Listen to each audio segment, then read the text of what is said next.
Hello and welcome everyone. Thanks for joining us today for our higher ed briefing on digital credentials. I'm excited to bring together this great panel of leaders in the community who are doing amazing things with digital credentials at their institution, whether that's in microcredentials or in CLR.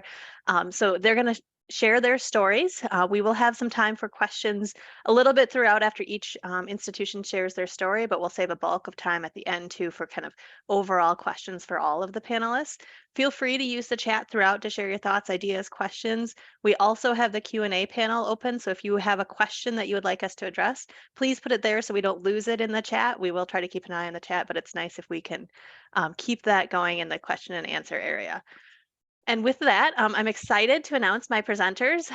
We have Dr. Susan Biro from the University of Maryland, Baltimore County, Dr. Eryn Berger from Alamo Colleges in San Antonio, and then Doris Savron from the University of Phoenix. So we're going to start with Susan from University of Maryland, Baltimore County to start off the presentation. Great, thank you, Eryn. Let me do the share. All right. So welcome everyone, and hello and good afternoon. Thank you, Kelly, for the introduction. I am really happy to be here today with a couple colleagues and with those of you in attendance. Thank you for taking time out of your day to join us. So as Kelly said, I am currently the manager online learning at University of Maryland, Baltimore County, UMBC, and I would be remiss if not telling you I'm a member of this fantastic team at UMBC. We are the instructional technology team dedicated to all things instructional technology. We're the team on campus that provides professional development in the effective design of online and hybrid courses. We deliver just-in-time support and training to faculty and students, and we collect and leverage relevant analytics and data that really inform how we support faculty and students in using technology across these multiple formats. And we've also become really involved in the work of badges and micro-credentials at UMBC. A lot of that has to do with leadership within our team, within Do It, and also with the instructional design support we can provide. So the individuals you see highlighted with the bright purple box happen to be some individuals who've spent a lot of time on our team working with badges and micro-credentials, and we'll talk about some of the work they've been doing in this presentation. My objectives for this session are best described as being in the spirit of leading from where you are as a decision maker, perhaps a stakeholder, or a resource provider. The takeaway I hope to leave you with is this question, really. What can you do from your seat in your organization or institution that can highlight the people, the processes, or the efforts that you want to put forward to explore or begin innovating with digital credentials, and tell you a little bit what that's been like at our institution.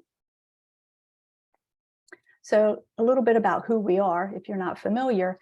University of Maryland, Baltimore County, UMBC, is one of 12 institutions in the University of Maryland system. Founded in 1966, UMBC is one of 3 research universities in the system, having ascended to R1, Research 1, just in the spring of this year. Our annual FTE is around 14,000, and about 80% of those students are full-time. We have just over 900 full-time and part-time faculty. And so maybe the first question is, why have we become involved in this space of digital credentials?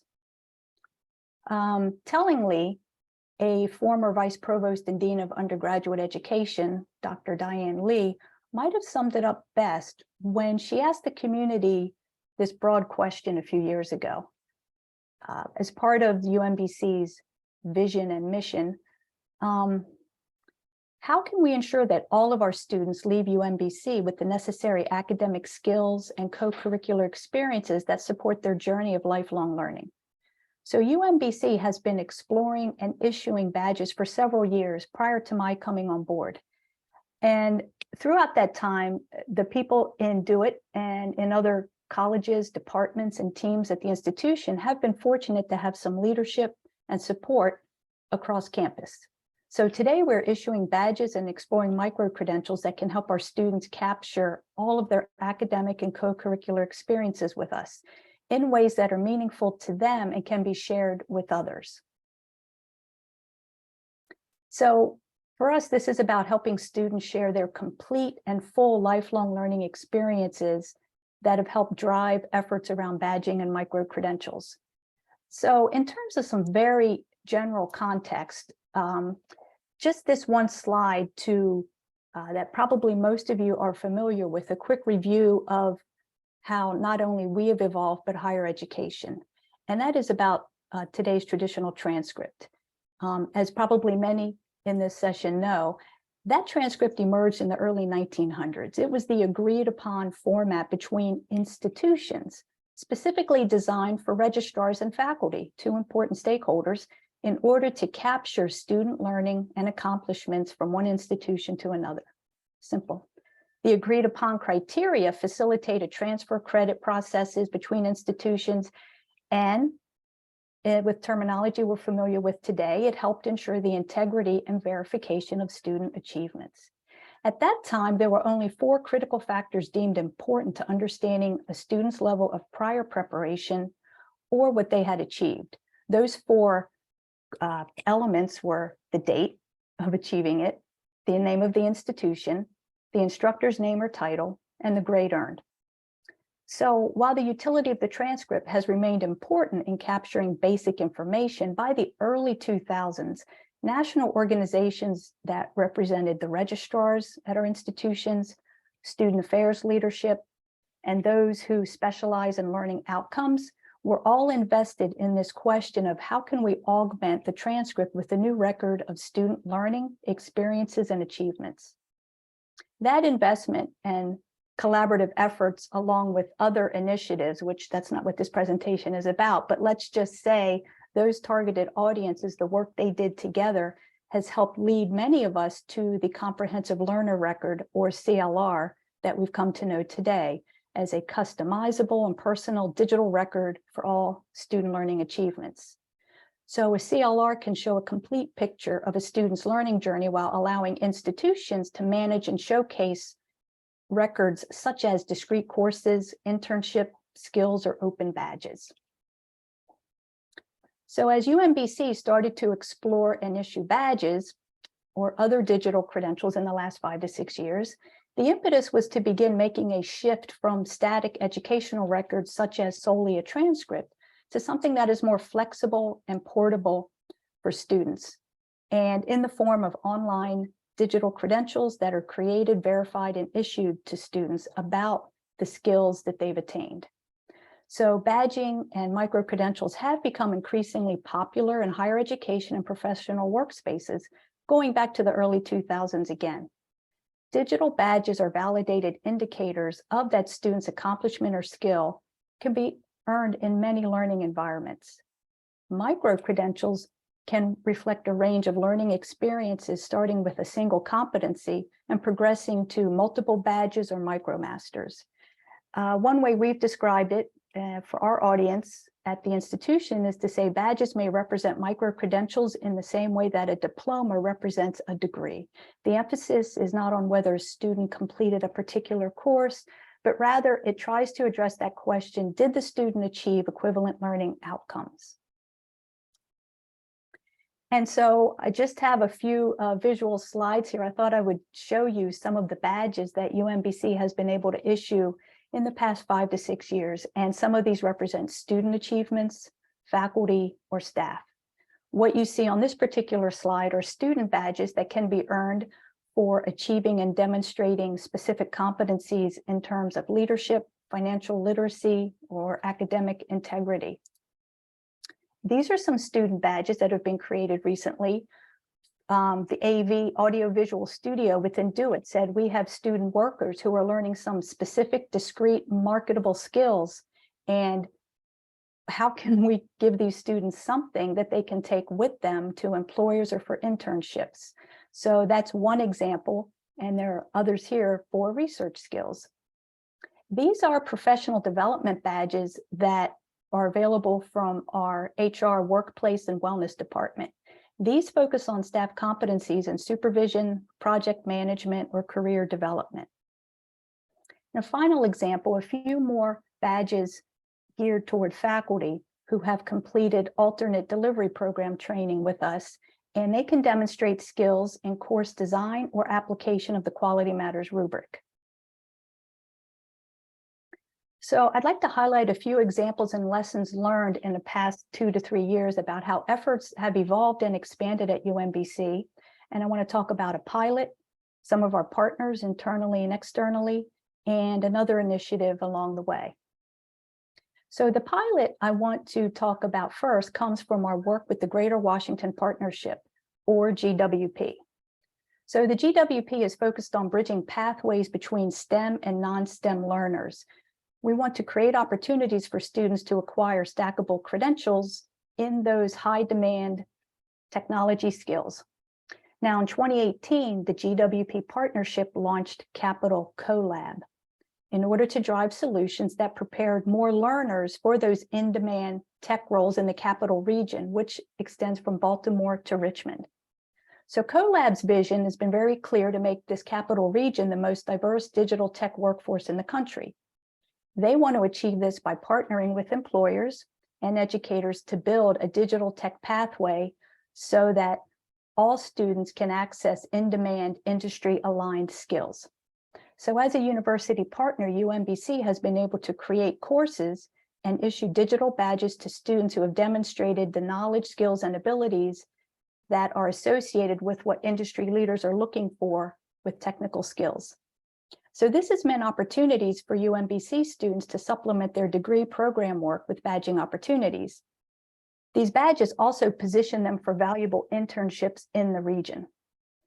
Since 2020, in partnership with our Career Development Center, UMBC has issued dozens of digital tech badges through the Greater Washington Partnership. Now, our team has referred to GWP as the pilot of all pilots. It was a big lift for some people on our team. We learned a lot of lessons through our efforts with this pilot. When our team started doing this work in 2019, several of us had just started at UMBC on this team doing this work. And a semester later, we were fully immersed in the GWP. And we were working on how to leverage graduate course level work, working with faculty SMEs to create these self-directed courses for students. We were also learning a new learning management system, edX, how to use that. And we were learning how to begin to work with the faculty and the program directors and align what was happening in the graduate courses with the KSAs that had been developed by the GWP. Now, this is another nice visual of the badges that students have an opportunity to earn. In the digital tech credential generalist, there's also a specialist pathway.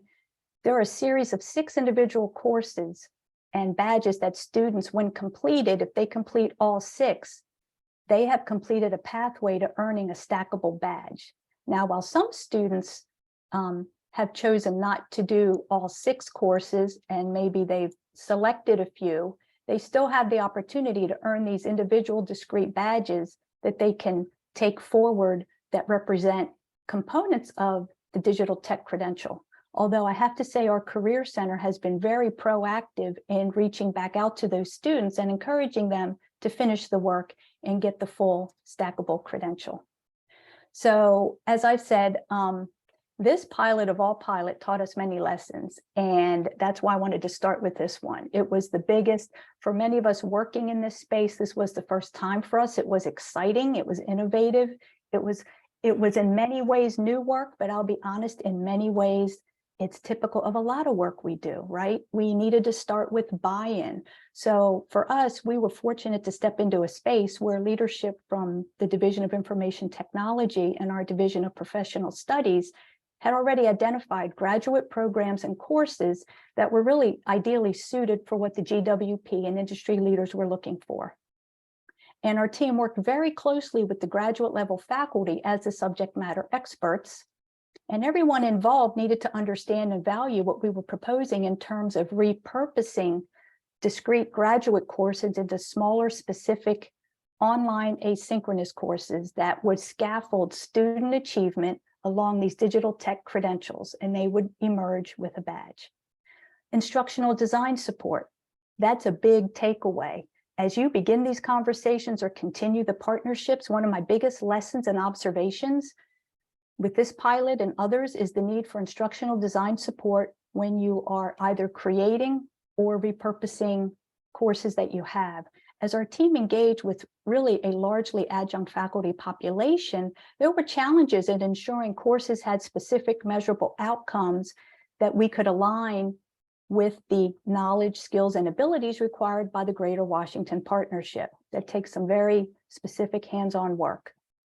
Assessment support. Additionally, when we were doing these collaborations, we needed to collaborate with faculty and our analytics specialist on our team. And now that I'm thinking of it, he should have a bright purple box around him. Sorry, Tom, because he was our in-house expert to make sure that the assessments within these courses appropriately measured what students would be able to demonstrate, right? Your verification. Finally, time and training. Our staff also needed to learn how to create and edit courses in the new learning management platform, edX. Concurrently, others on the team were involved in evaluating assessment management platforms or tools that we had that would help us capture achievements and issue badges. So if nothing else, the lessons learned from the GWP reinforce the need to cast a wide net of support, find your champions, and find your partners to be in the space as you rethink and reimagine what the student learning experience could look like, and also how it might evolve to what students can take with them moving forward from the institution. The other project I want to share with you briefly is one that's well underway. We actually were invited to the table for this, which is pretty exciting.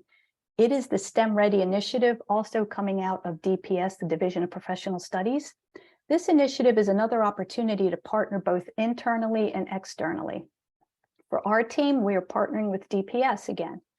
So with the STEM Ready initiative, UMBC as an institution is collaborating with Montgomery County Public Schools and Montgomery College in order to establish a pathway for high school juniors, 11th graders, to acquire the competencies and badges for STEM-related majors that are offered at UMBC through the universities at Shady Grove. This is definitely a long-term proposition and a big investment, and seeing it from beginning to end has been pretty exciting for the DPS leadership.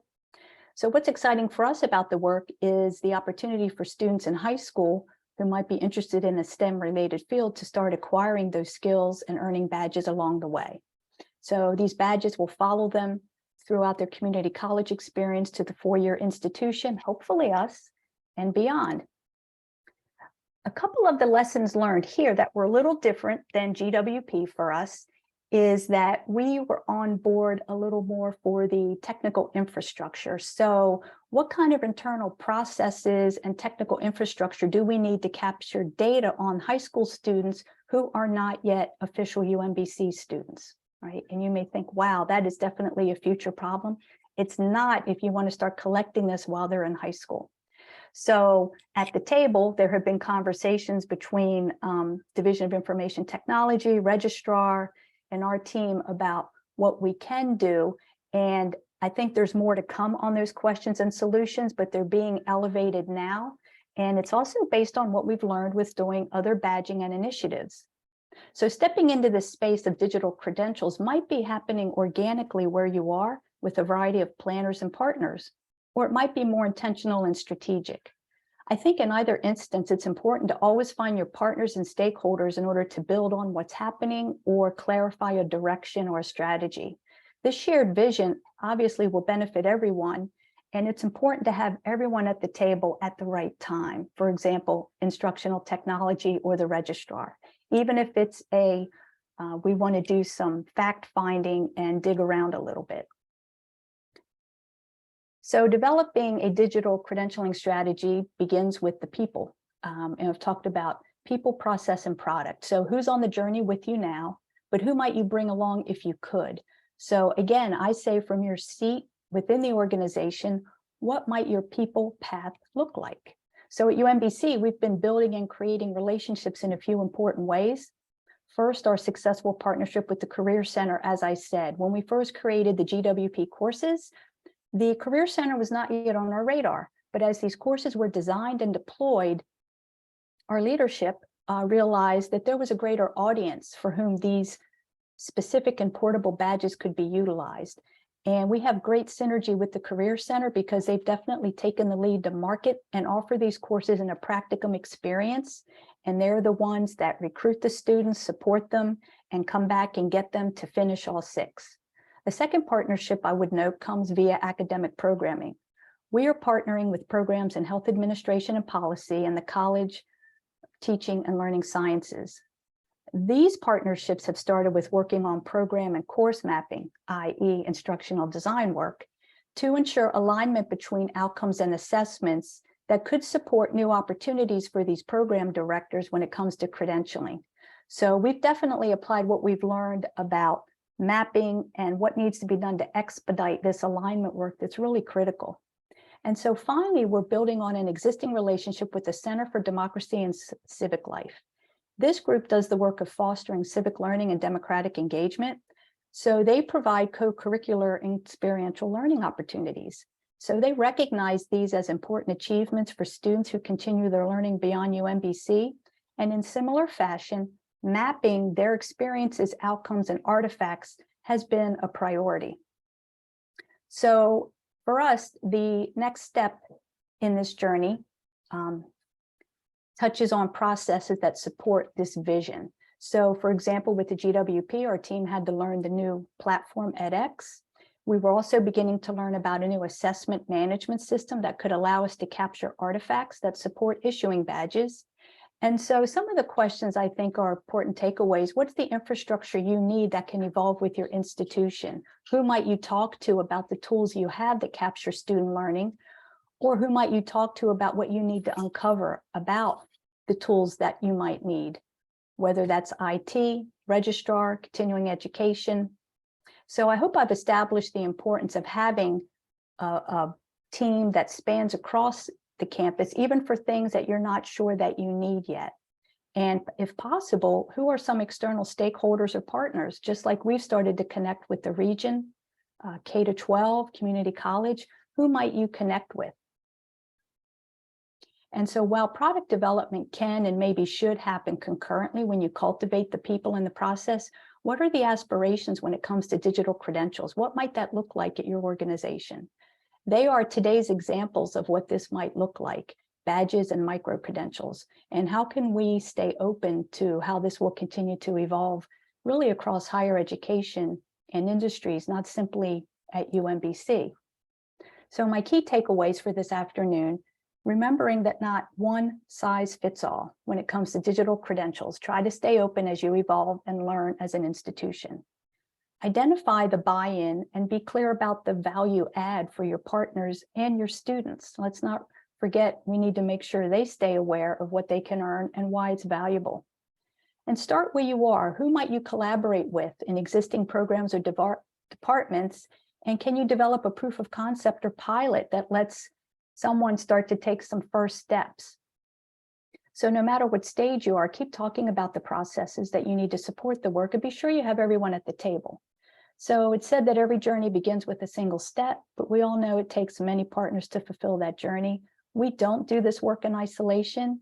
And while our journey at UMBC has been underway for several years, we're still finding new partners, and we are continuing to deepen existing relationships.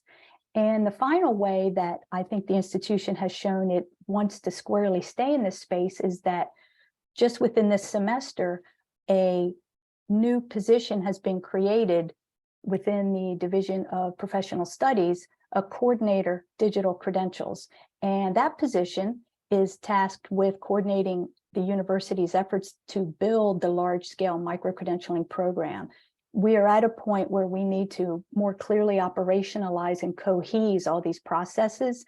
And if you don't know, that person is Colin Sullivan, who has been on our team, but he has stepped into this role, and he is identified so that across the institution, we are now going to have a single point of entry for processes, inquiry, and what we're able to produce. And that is another marker of the kind of support that we have from leadership and the way that they're invested in the process as we look to continue the work and scale forward. And finally, I know you'll have my contact information. Thank you again for your time today, and I look forward to some ongoing dialogue from my colleagues and those of you in attendance. Great, thank you for that wonderful information. I have just a couple questions for you. If you want to also stop your screen share so our next presenter can get prepped while we do those questions, that would be great. Yeah. So the first one that came in was, how do you determine if student evidence measures the stated learning outcome for a particular course program if that course or program is new? You know, for instance, in order to earn QM certification, the course technically should run for a couple of semesters. So how are you handling that? I would say that is a combination of instructional design staff and or your teaching and learning center, where there's likely an assessment expert, because mapping this, whereas QM is focused on the design of the online or hybrid course, not the delivery, it makes sense that they want you to deliver that course at least a couple of times before you evaluate how it's designed.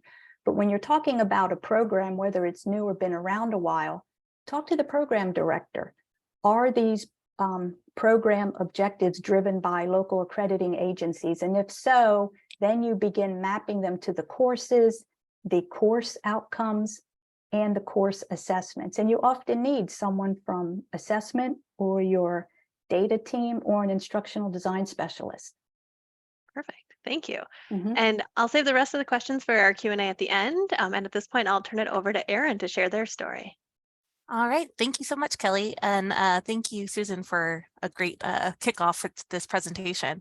Hello, everyone. My name is Dr. Eryn Berger. I'm the online learning coordinator for the Alamo Colleges Online, and I lead our Skills Lab, which is a dedicated unit for developing and supporting microcredentials across our college district.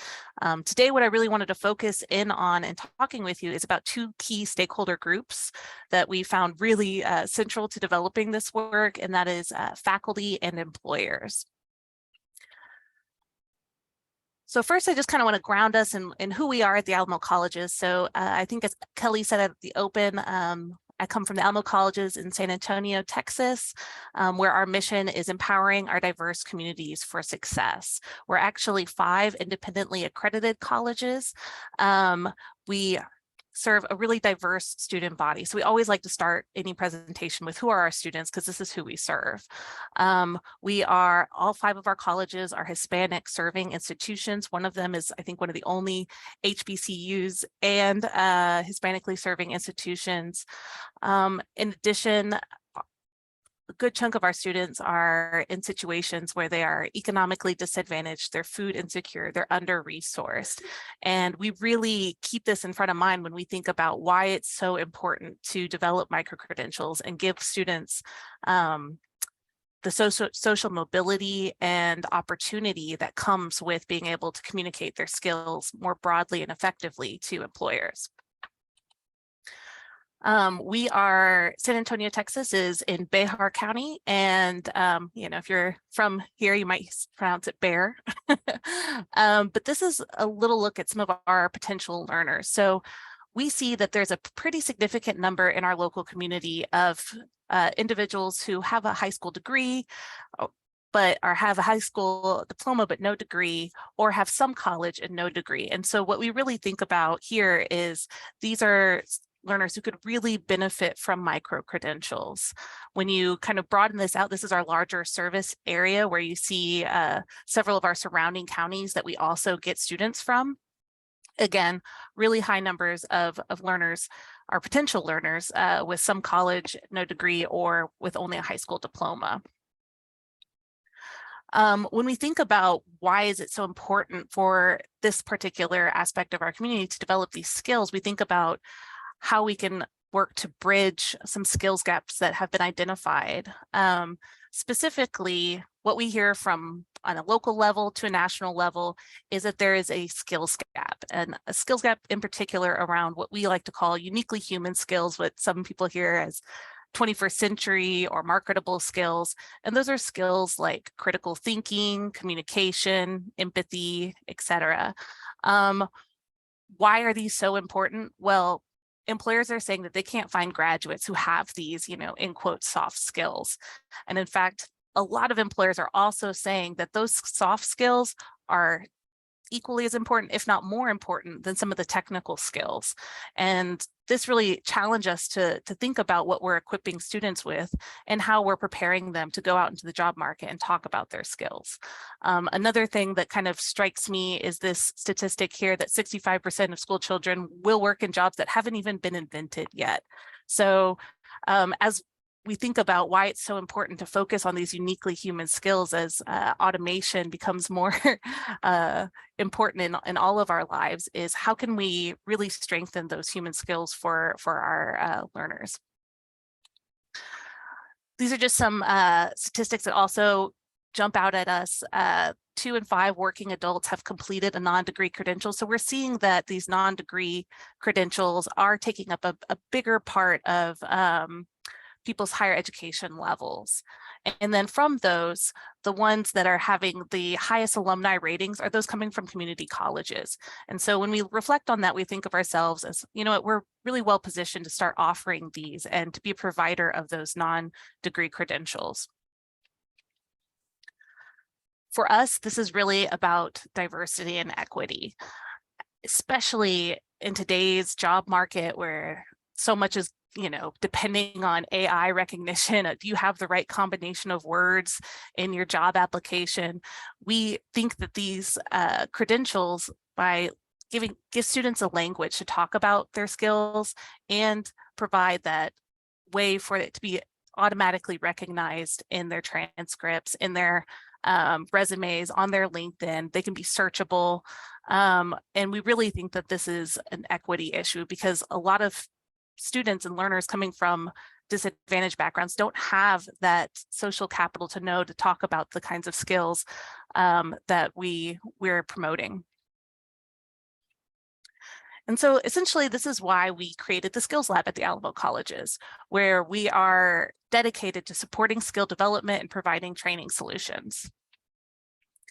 Essentially, our job at the colleges, we're a new unit. We actually formed around December last year, and we are dedicated to supporting our colleges as they work to deliver micro-credentials and credentials of value.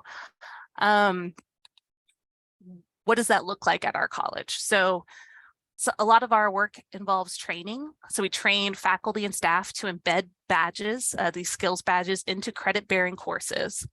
We also train faculty and staff to facilitate micro-credential learning experiences that are either created by us or created in partnership with faculty at the colleges. We design and deliver employability skills training that results in micro-credentials, often digital badges. And we collaborate with our colleges and local employers to design new micro-credentials. And I'll talk a little bit about some of our work, particularly in healthcare in a moment. And we also like to support the development of micro pathways at the colleges.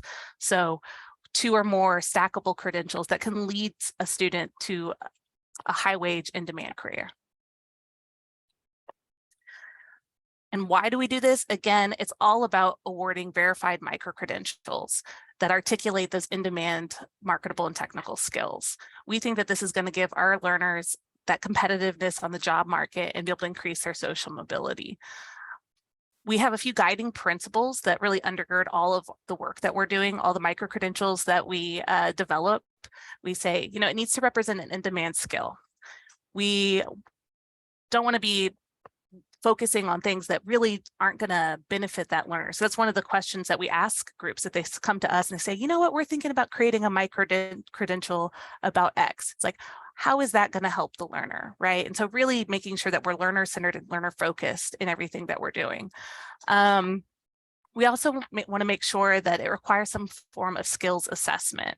We like to say that we don't want to give out participation badges or participation trophies, right? And so at some level, the student needs to demonstrate that skill and have it assessed. And who does that assessing? It has to be assessed by a credentialed faculty member or staff. And so one thing that we've developed is trainings to credential our faculty and staff in how to assess micro-credentials. Which really leads us to the first group that we're wanting to talk about, which is our faculty.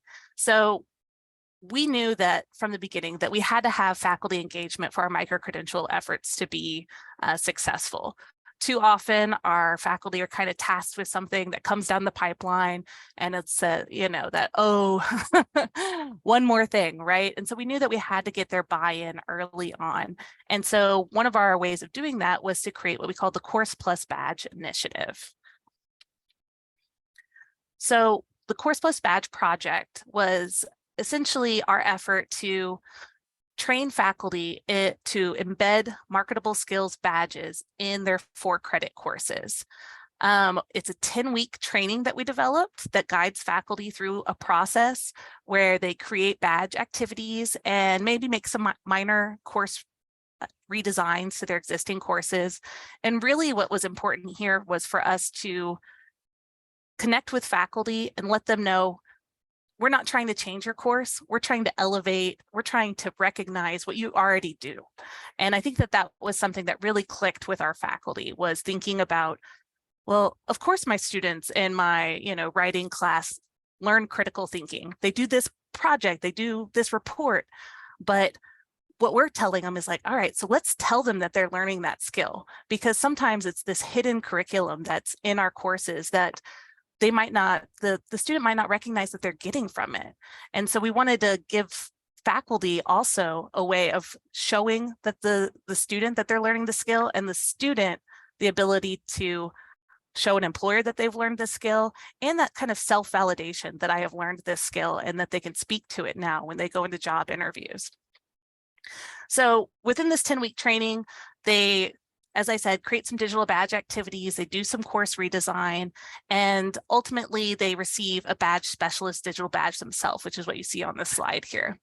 The format of the training is asynchronous. We do it through Canvas. There's weekly assignments. And then we have 2 synchronous Zoom sessions where the faculty meet together to talk about different aspects of embedding the badge in the course. And they get 2 instructional design consultations. So to Susan's point earlier, instructional design is very important when you're thinking about micro-credentials and embedding them in your coursework. One aspect of our approach is that we decided to offer faculty choices among an existing set of skills and competencies. So we use the Education Design Lab's 21st Century Skills and Competencies, which are these that you see listed here. And this really helped because, one, no matter what course you're teaching, you could find some way of connecting to one of these uniquely human skills. And we've seen faculty do really creative things given this list. We had a very technical surgical technologist course that integrated collaboration. And it was a, aha moment for the faculty member, because they're like, of course you learn collaboration. You can't do a surgery without collaborating and teamwork. We've had, I want to say, a Mexican history teacher embedded an empathy badge in her course. We've had really interesting things. And I think that the nice thing about having this set list was that faculty didn't have to come up with something completely new themselves, right? It was, let me map my existing coursework to something that you've already provided me. And I think that kind of helped it stay contained and made it a little bit easier to facilitate that training. So we started the program in summer 2020 was our first very small cohort of faculty, and they implemented in the fall of 2020. We've now been able to run this through summer of 2022. And so we've had 6 faculty cohorts. As of now, we've trained 139 badge specialists. 83% of our completers say they're very confident replicating badges in other courses. So that's one aspect of becoming a badge specialist, is not only did you embed a badge in one course through the training, but now you're empowered to do that on your own. And so they can go replicate the process to embed badges in other courses that they teach. And then here are just some really high numbers. You can see a marked jump in participation and badges earned. So from 191 students enrolled in Course Plus Badge courses in the fall of 2020 to the fall of 2021, having 1,719 students enrolled. We have about a 50% success rate with students earning their badges. In order to earn a badge, a student has to pass all of their assessments at an 80% or higher level. So I think one thing it shows is that we're not giving out those participation trophies. And two, it also shows us that students might need more than one opportunity to earn a badge. Another really key part of our strategy for engaging faculty was to create a community of practice. So our community of practice is all the faculty who went through that badge specialist training that we just talked about, as well as faculty who go through a much shorter training called badge coach, which is just about facilitating a course versus creating one. And essentially we invite these badge specialists and badge coaches to be a part of a community where we meet regularly, where we share best practices. It's really become kind of our think tank for micro-credentials. When we have issues that we're seeing on our end, we can take it to the micro-credential community of practice and ask these faculty members questions, because really they're on the front line. They're the ones teaching these courses. They're the ones who, are getting that immediate feedback from students on how it's going. And they're able to tell us, oh, students don't understand what a micro-credential is. Is there something that we can share with them? And so we took that and we created a video, that they could blast out to all their students and put in their courses. Or we had faculty members come to us and say, we want to be able to tell students before they sign up for our course that we have a micro-credential embedded in it. How can we do that? And they really pushed us on us. They said, no, this is important. We want to be able to advertise that our course has this additional value to it. And what that led to was a badge attribute that's now coded in our banner. And when students enrolling in courses, they can see that that course has a badge in it. Really and truly, this community of practice has been one of the most beneficial aspects of our program and our strategy so far, because we're able to get that immediate feedback from faculty. Faculty feel really empowered to be part of this developing micro-credential strategy that we have. And for us, one of the things that's really important is that we act on the feedback that we receive. So for those of y'all who are working with faculty, you probably already know this, building that faculty trust is so important. So many projects kind of get thrown at them and they might not feel voiced or heard all the time. And so for them to be able to say, oh, we know when we come to these meetings that you're going to act on our feedback. And that's actually something that was told to us recently. And so they participate, as I said, in 2 synchronous sessions semester. We're actually working this semester to create like a celebration of it, because we haven't gotten to do so many things. This initiative started during the pandemic, so a lot of our badge specialists have never been brought together in one space in person. So we're hoping to do that this semester and really celebrate some of the successes that they've had. But members, they contribute to these discussions, and they really act as ambassadors for our marketable skills. So that was faculty. That was some of our ways that we've tried to engage our faculty. The other really key stakeholder for us has been employers. And so I'm going to talk a little bit on some efforts that we've made to collaborate with employer partners on micro courses and micro pathways.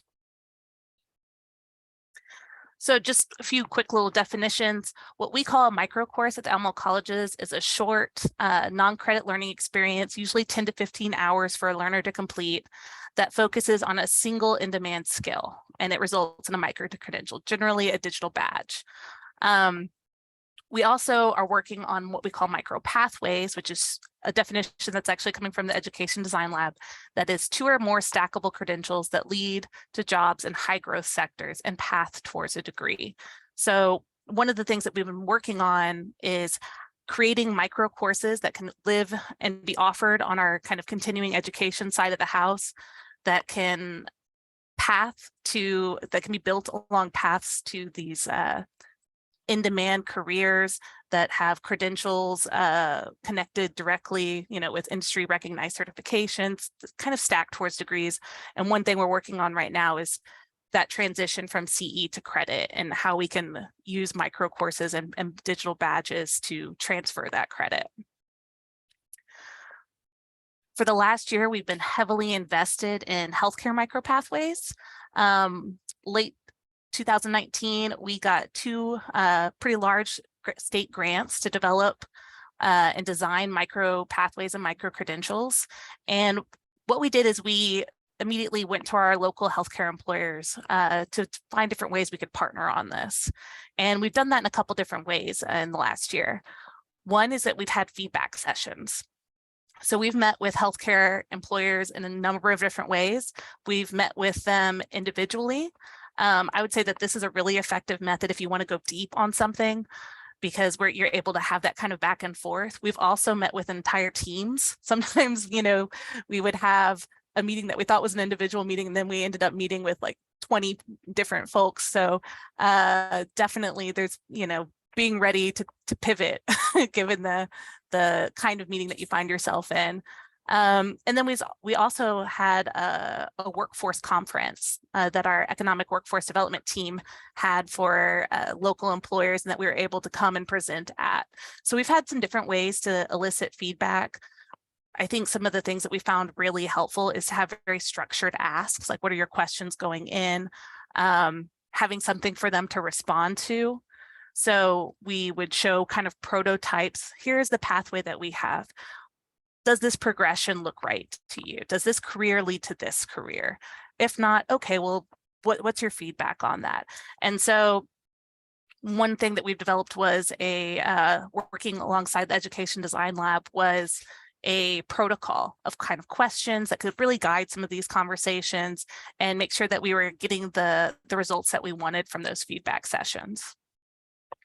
We also worked with curriculum development with our local employers. So we recruited subject matter experts from our local healthcare employers. We went to some of their leadership and said, we are working on this suite of skills that you have already identified that are in demand for you. Who can you refer to us who would be helpful to develop these?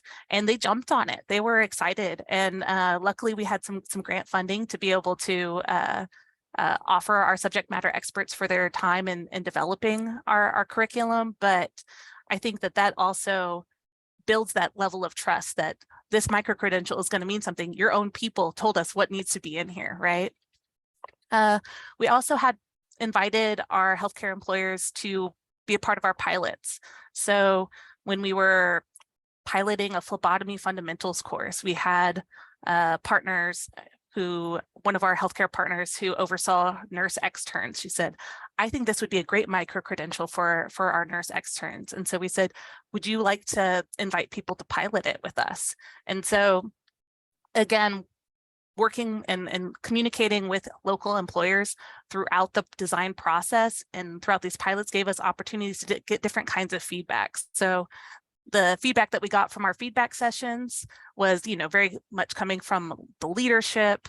And then from our pilots, we got, these are the people that are going to be our potential learners. They're nurse externs, they're patient care techs, they're those who are earlier on in their healthcare careers, and they're able to give a different kind of feedback, a different kind of perspective on the micro-credentials.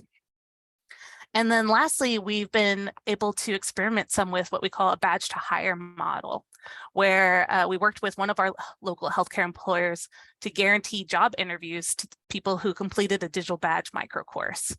That pilot's kind of still undergoing, so I don't have a lot of results to share with you yet, but we're really excited about different ways that we can partner with local healthcare employers and employers more broadly to connect these digital badges, these micro courses that students are taking and gaining to those careers. So what were some of the results of this healthcare micro pathway sprint that we've been on over the last year? We've created 15 new micro courses that lead to employer validated digital badges. These include a mix of technical and marketable skills. We also have 4 new CE micro credential programs. So these are ones leading to a certification and sometimes are often more than one course. And then we have 6 new micro pathways that show that career progression. These are the micro credentials that you need to get to this career. These are the ones that you're going to need to get to that next level. And I'll show you an example or two of what those look like. And showing these micro pathways we found is really important because it makes that career progression accessible and visible. for a lot of people coming in to an entry-level position, they may not see how to get from that position that they're at right now to those higher wage positions. How do you get there? And so one of the things that we're really passionate about is how can we make these learning journeys visible to our learners? So these are just a few examples of some of the healthcare microcredentials that we've built in this past year. These are all skill level digital badges, things like empathetic patient care and healthcare critical thinking, which are very, uniquely human marketable skills focused, but you would be astonished by how many of our healthcare providers said, this is what we need. We need people coming in at these entry level positions who have these skills. This is what's going to take for them to be successful. And this is going to be what's ultimately going to help retain them because they're not going to get burnt out, right? We found mental health first aid. We incorporated that. We are awarding a digital badge to those who complete that skills training. And then we also have some more kind of technical courses and micro courses, such as phlebotomy fundamentals, a very hands-on course, and introduction to medical terminology. Real quick, these are a few examples of some of our pathways. These were designed in collaboration with Education Design Lab. We worked with them and our faculty members and some of our local healthcare employers to come up with these. Essentially, these here show some of the foundational credentials that could get someone to a patient care technician position or a CNA position. And CNA, Certified Nursing Assistant, basic life support. One thing you learn if you've dove into working heavy in healthcare is that there's a lot of acronyms. So I'm happy to break any of these down if people have questions. And then the one that they identified was really important as a base level skill was critical thinking for this position. And then you kind of go up, all right, so what's gonna help that person get to, a higher wage job? Okay, if they take an EKG technician certification, that's going to help them. If they take a monitor tech upskill, that's going to help them. If they take phlebotomy fundamentals, that's going to help them get to some of these next levels, as well as some of the degrees that they can stack and work towards. So this is one for our registered nurse. And then this one is going from a medical billing and coding certificate to a cancer registrar, which is a newer position that we learned, additional certificate that's required past an associate's degree. And each of these is showing some of the skills, the combination of skills and microcredentials that would be beneficial to that person moving forward, taking them from working $18 an hour to $30 an hour. So I'm going to pause here. I have a few more slides, but I don't want to lose track of time and see if there are any questions. There are lots of questions. We're not going to take them all right now. Okay, great. I'm just going to pick a couple. Did you right. say you still have more slides, or are you going to stop sharing so that Yeah, Doris... I can stop sharing, and then if there's time at the end, there's just some things on the kind of learner feedback, but I think that we got through the meat. All right. One of the questions that I saw come in early was, if you include context in your badges, where you talked about that empathy badge could be in multiple different courses, is any of that context included as they earn that badge? I'm sorry, I'm having trouble following the question. So like empathetic patient care, definitely. Yeah, early on. So like we talked about getting the empathy in your history course, or maybe gotcha. a medical surgery class. Like, is there any, do you include that context with where they earn that skill badge? So on the evidence pages, it really just says what are the core competencies that the student did to learn it.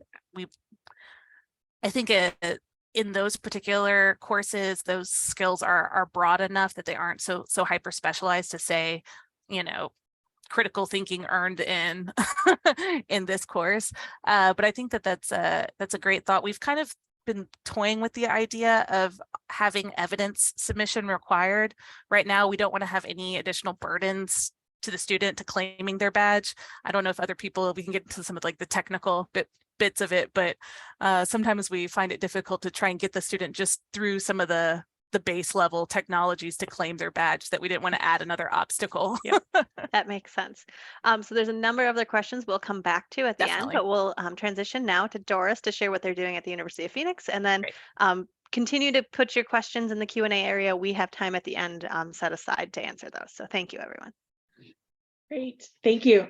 I'm Doris, I'm the Vice Provost. My teams and I are actually responsible for all of our program credential strategies. So anyway, from course and what happens in a course and what skill is measured in a course to what master's, bachelor's, doctorate programs we choose to offer. We also have our curriculum design team. We do curriculum design centrally with faculty as SMEs, and then obviously faculty can add their components once those courses are built. And then we also have the assessment and institutional research team that reports up through my structure. So I'm actually going to share context first and then talk about how we approached digital credentials. So we decided to look at two lenses of what was happening externally to really inform the way we tackled the program design, then eventually leading to credentials, digital credential creation. So market, we really wanted to understand the employer voice. I mean, I think we've talked a lot about this, so I'm not going to read every one of these or talk about every one of these, but really employers are telling us we're having a hard time finding people. We don't think that we always need a degree. We are focused on skills and the ability to do the work. And a lot of them have removed some of those barriers as hiring requirements. But then there was also, you know, almost a tone of, and this consistently comes through, that employers don't feel like universities in general keep up with the times fast enough so that by the time somebody graduates, they're getting somebody that's already behind in the things that they should be able to do. So for us, that was really critical in understanding how to build going forward. And then also the student voice was critical for us too, is what are they thinking about degrees, knowing that that's a conversations happening in the space. What are students thinking about? Because the student we draw is an older student, has been out of high school for a while, is looking to continue to grow in their career space and financially benefit from that. So they're time starved, lots of life challenges, really want to make sure what they're learning is relevant and it's going to matter to an employer.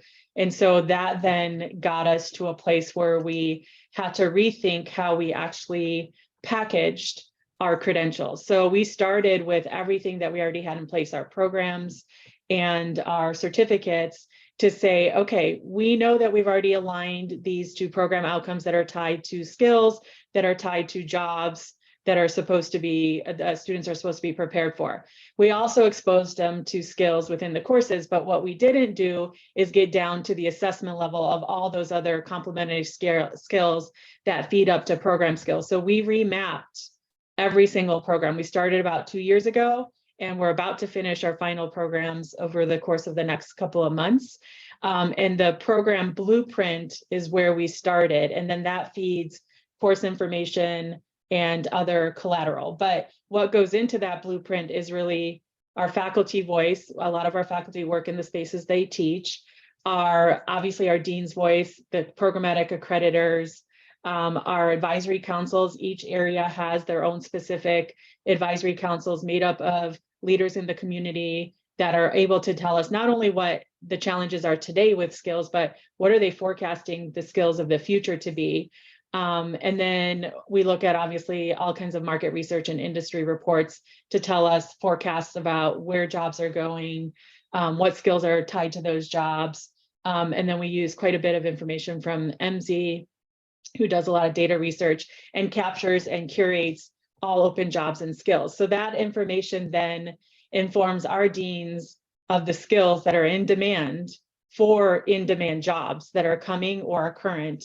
And then they create the program blueprint across that.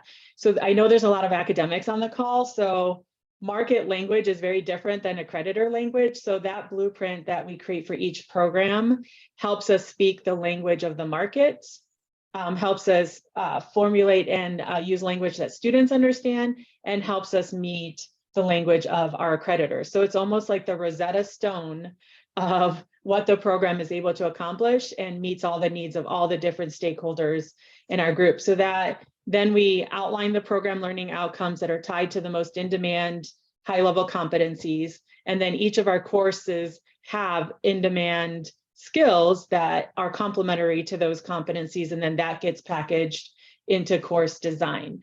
So then we have an actual program that's tagged that allows us then to think about, I'm going to skip through this slide and go back to it.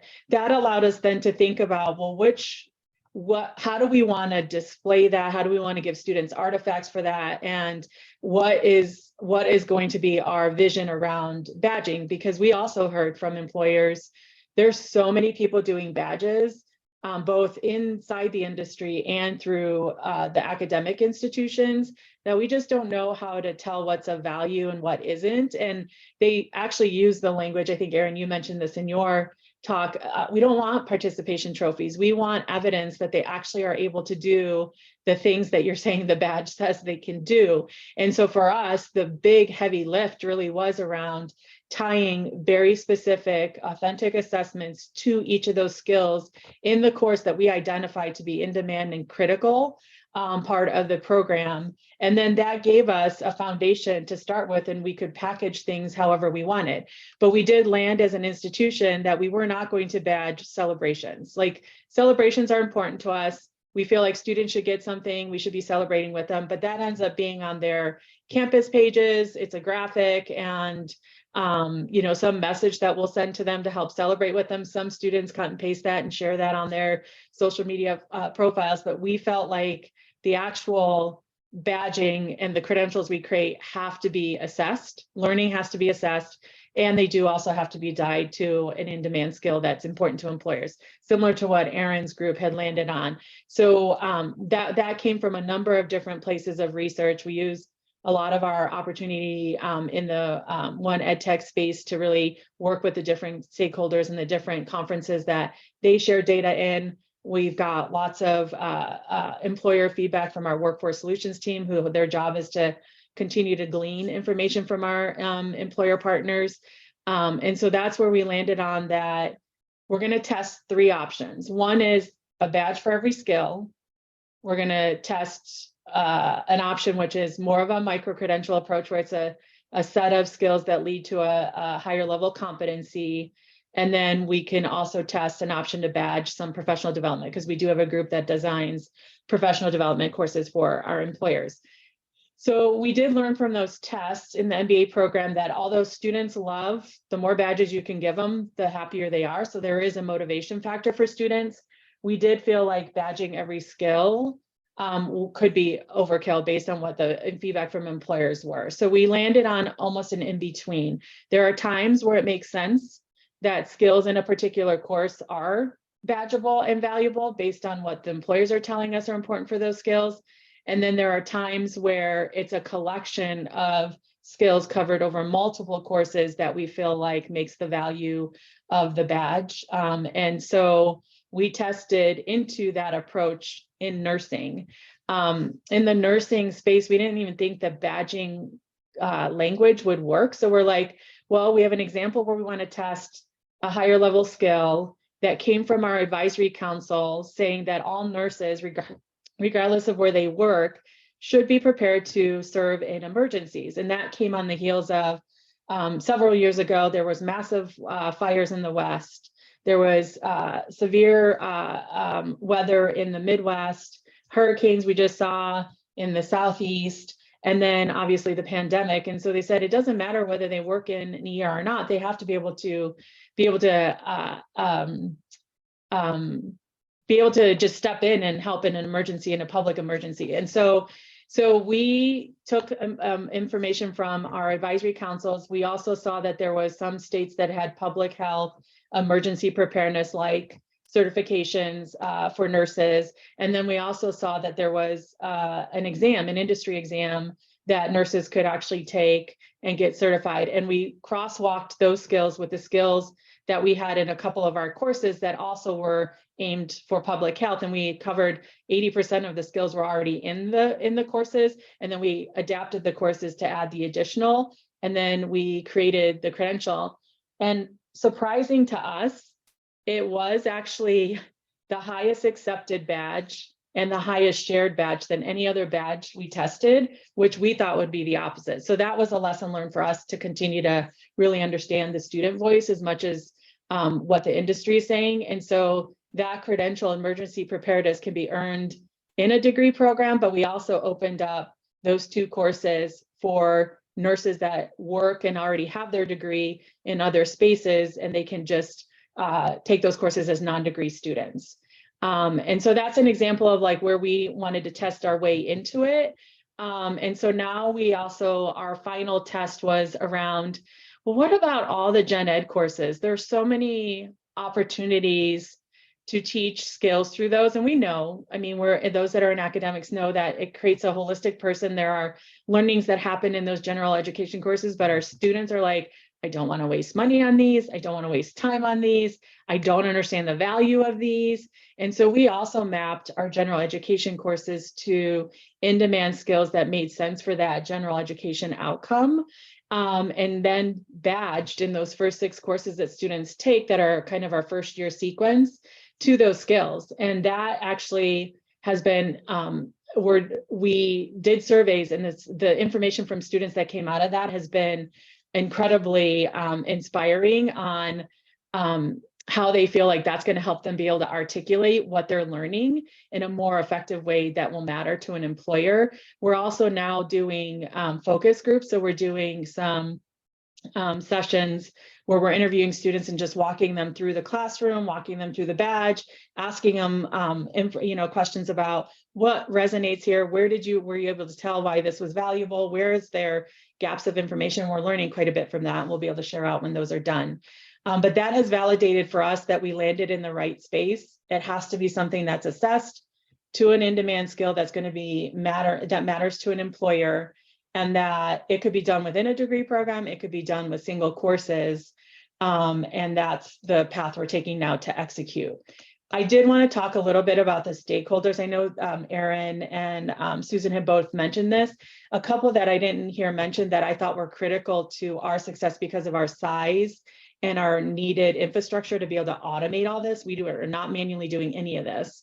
Was our technology and product teams, because they needed to help us build the infrastructure and connecting the dots to all the things that we mapped in the programs and putting that into a tool that tracks all our, we call it the academic competency management tool. It's part of Frost Align that captures every single skill that's tied to a course, tied to a program, and you could see cross-functionally where they're mapped and shared.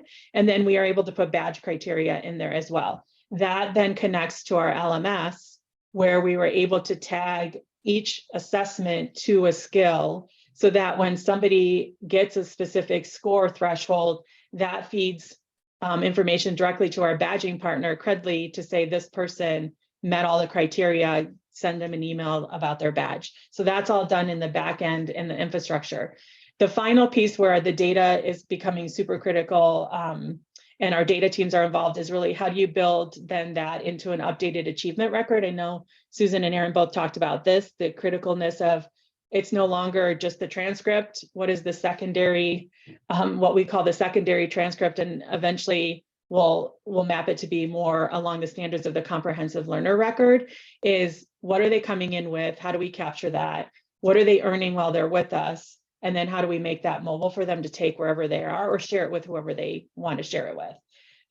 So that was really critical for us, for our success, and then getting that data to feed into a data lake, because now our marketing teams will glean those pieces of information of course info and program info and feed that into a program page to highlight what students are learning in our website. Our careers team is using that data to be able to build career products to then feed to students as they're moving along their program to say, hey, you've now earned these collection of skills. Here's some job openings you qualify for. And they've built a dashboard for them to track all those skills in their credential. So we felt like it was really critical for us to start at the base of what the programs were and what the credential was. And then we could always look at creatively working with employers and what the market needs in packaging courses together, in maybe modifying some courses and then creating credentials that are really relevant.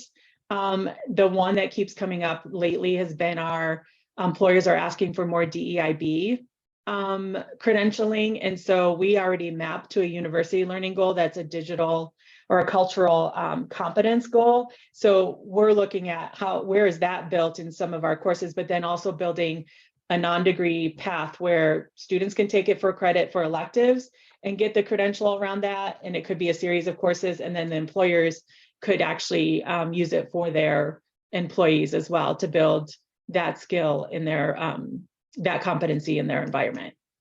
The data is where we found has been incredibly valuable. It's allowing us to get very specific information down to a course assessment to tell us maybe it's not the course that's the problem. Maybe the way we built or designed the learning activities to that skill that need to be vamped. So we can get data down to a rubric line item that is tied to a skill in a particular spot in a course. So that's been very powerful. Obviously, the learning outcomes and measuring that is super helpful for us to really check our program health. And every year we go through a program health check and we use that data to evaluate where do we need to pay attention or make some edits. It's enabled us to build all kinds of other career tools that our product teams are capitalizing on. And then the eventual goal is to how to then match this to talk to employer systems so that we can be the matchmaker to the students' goals to the employers that have the openings that are related to those specific goals. This is some of the student data that we got from our initial tests.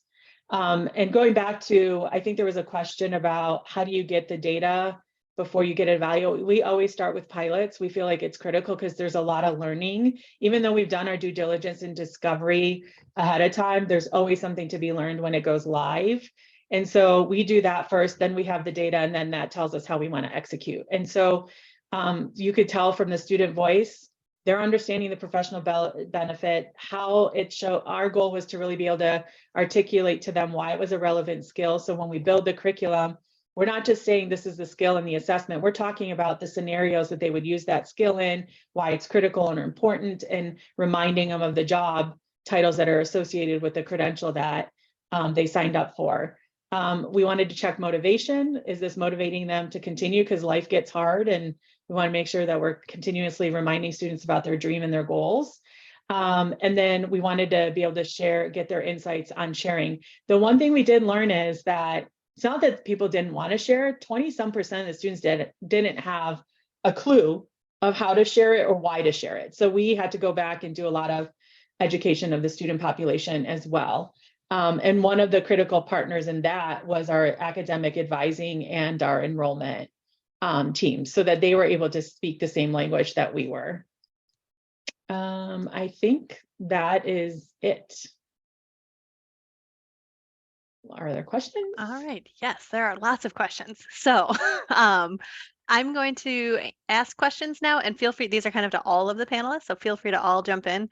One quick one might be, which technologies are you using? There's questions about what LMS and which badge platform and their relationship to each other. So Doris, do you want to start? Yeah, so right now we're using Blackboard Ultra. We are testing indirect assessment modality, Brightspace, and then I think I mentioned Frost Align for the competency tool, and then all the other data behind the infrastructure is actually homegrown. Okay, perfect. We're using Canvas, and I think as somebody else already mentioned in the chat here, that Canvas recently acquired Badger, which is now Canvas Credentials, and so we're able to have the badges be automatically triggered once students complete certain assignments, once they complete certain modules. So depending on the integration in the course, it might be that we have a badge module that's added to existing 4-credit course, or we have micro courses that are entire Canvas experiences that result in the badge that's automatically triggered. And at UMBC, we are a Blackboard Ultra school, and we use Badger, and had been using Credly and Badger, but went with Badger within the last year, and have been exploring the APHIS Comprehensive Learner Record tool. There aren't the APIs and some of the backend integrations that would be most helpful for us at this point.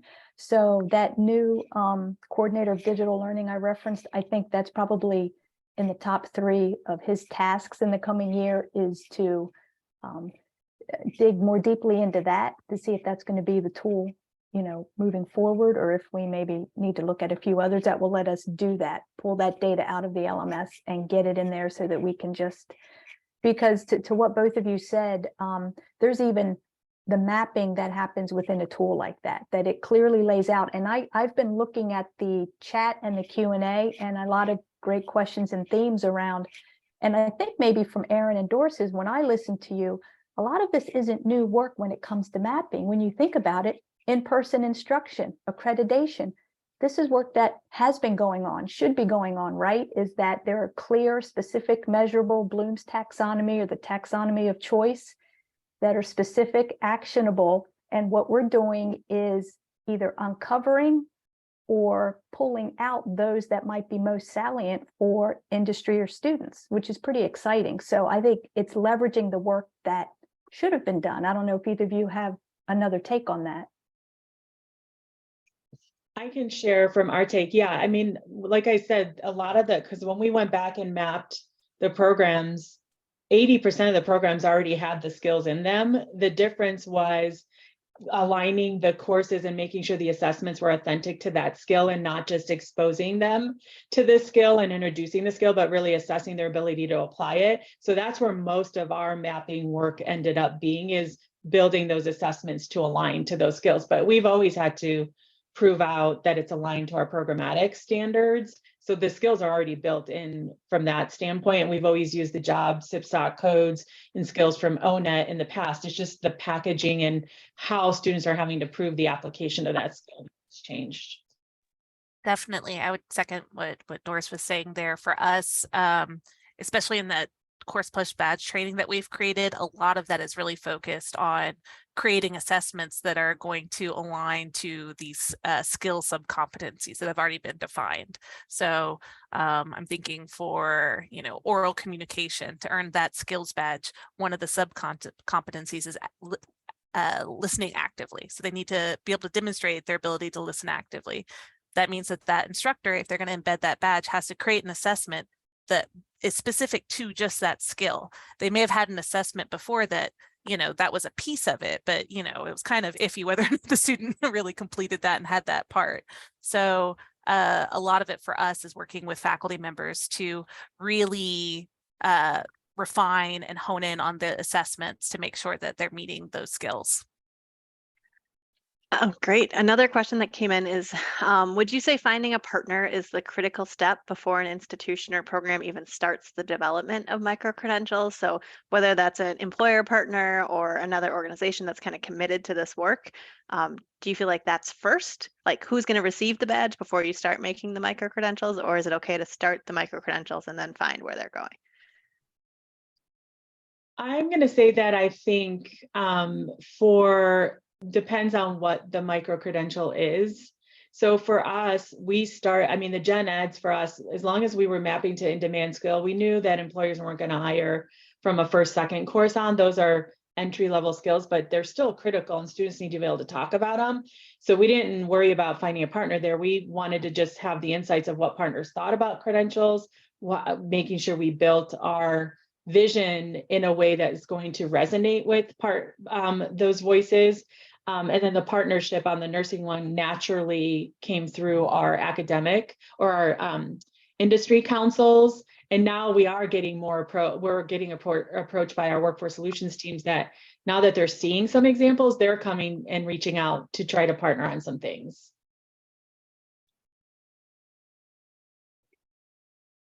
Definitely, I would say that especially for some of those general marketable skills, like the gen ed kind of skills that Doris was describing, there's a lot of data that's already out there that you can use that shows that these are skills that are in demand. You can, there's IMSI data now, burning glass, but there's a lot of data out there that you can use to justify why you're promoting certain skills.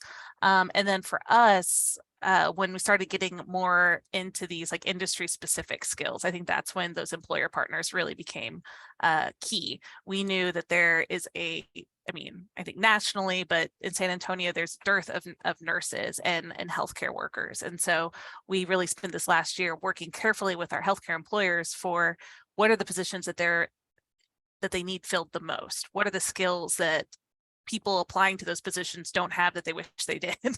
and really kind of focusing in on that. So I think, yeah, it kind of depends on where you're going.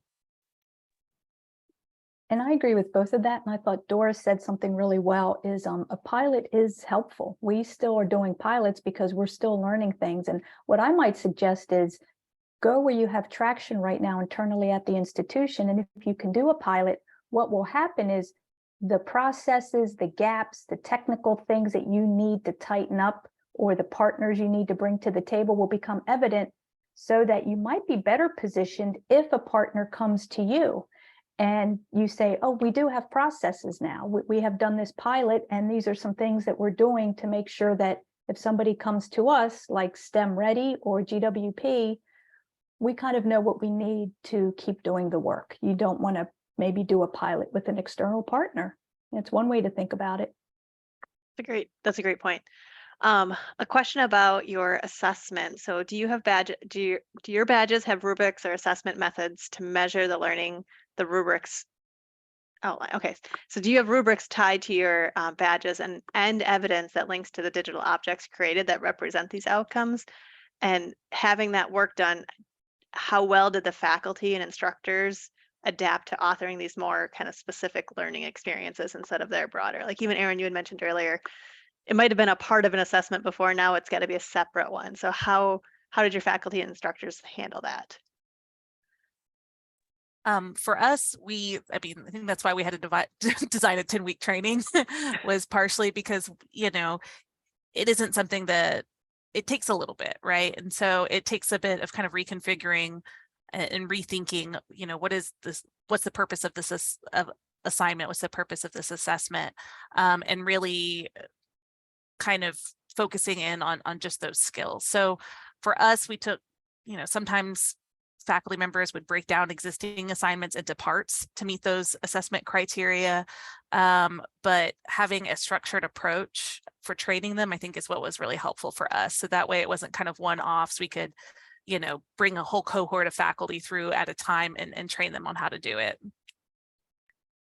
Yeah, so we actually we used, I don't know if you guys are familiar with the change model ADCAR. So we took that model and started there with faculty. How do we build awareness of what we're doing? What's the market saying? What are students telling us? I would say a good percentage of our faculty are actually teaching as a secondary component. They're actually working in their profession. And so they understood the language of what we were talking about, but we needed to create the awareness of how we were going about it, why we were doing that, and then building the desire to want to be a part of it. But so because we just centrally design curriculum, we have faculty SMEs we select for each course, and then we have faculty councils who kind of approve the blueprint or kind of give us feedback on the blueprint. So that collection helps us already have some change agents that embrace moving forward this way. And then the way we work with faculty is these are the ones that are tied to digital credentials, and this is how we're building the skills assessments. If you're going to change something, you got to follow this approach. And so we're teaching them on how to do it. But I'll tell you, 90% of the faculty don't change the overall structure of the course. Where they actually bring their expertise in is through the dialogue, through the feedback, and through how they actually support the student through the curriculum. Because unless there's something wrong with the course design, they're like, why would I redo that piece of it? Others have already done the hard work for me. I'm going to just add my experience through the other elements of engagement. And that has really worked for us. All right. So lots of comments about student feedback and hearing from your students. How do you balance getting that feedback without over surveying them or survey fatigue, as they mention? What other methods, or how are you balancing that to get your learner feedback?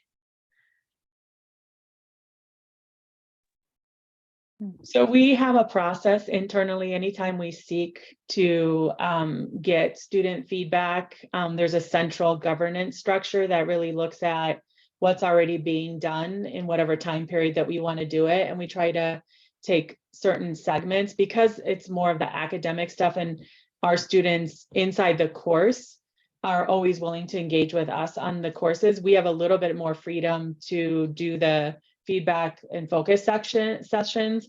What we have thought about doing, where we're currently working through logistics, is just building bigger student advisory councils that we can activate, and then they get something in return for that time and engagement with us. So, because we do feel like that would probably help us move faster, is having a set number of students for certain kinds of things we do with curriculum, and they're just our advisory group, and just build that out at a bigger scope.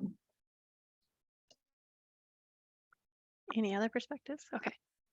For us, we have an end of course survey. It's pretty standard. I mean, everybody does that. But beyond that, we've done some focus groups, hoping to do more of those. And then really for us, that faculty community of practice is really important, because they're actually engaging with, with the students, and they hear the feedback. So students didn't tell us, we don't know what a microcredential is. They just didn't take the survey, you know? So that was actually feedback that we got from our faculty. He said, you know, students are doing it, but I still don't think they really know what it is. I'm still getting lots of questions about X, Y, or Z. So we started creating like digital badge FAQ pages that we could put in all the courses, and videos. And we're still working on the strategy of that, because I think one of the challenges for the student part, at least for us, and I'd be curious to hear if y'all have had any, you know, breakthroughs here, is how to really educate students on the value. I feel like that's one of the trickier things, and, you know, something we're still working on.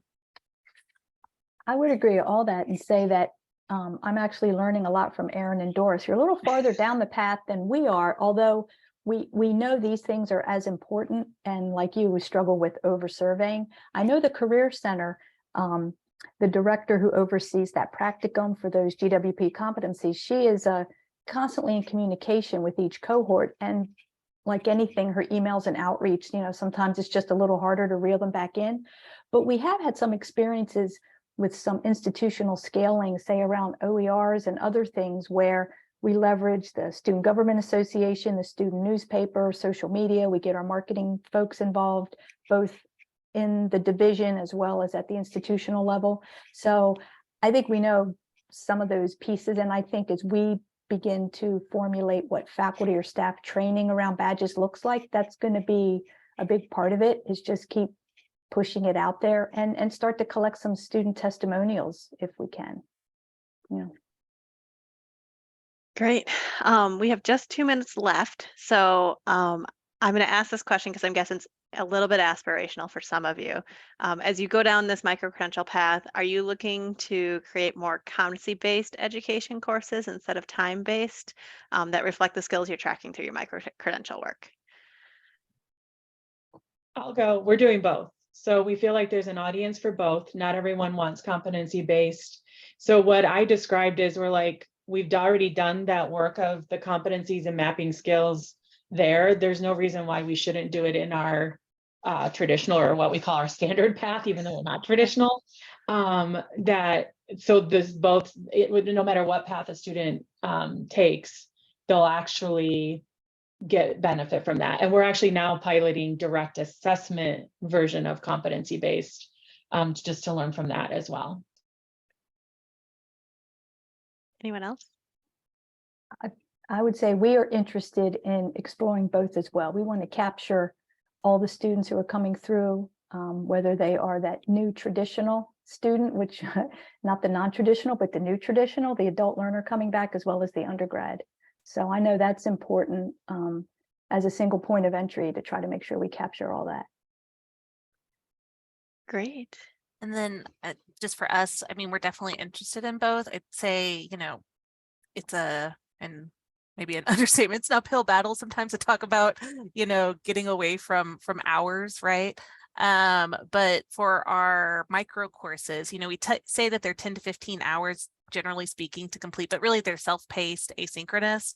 And so it's kind of our effort to, you know, get away from that. Some students, they're able to get through really quickly. Some, they need more feedback, or they need more interaction with their instructor to be able to master those competencies. So it really depends on the learner with those.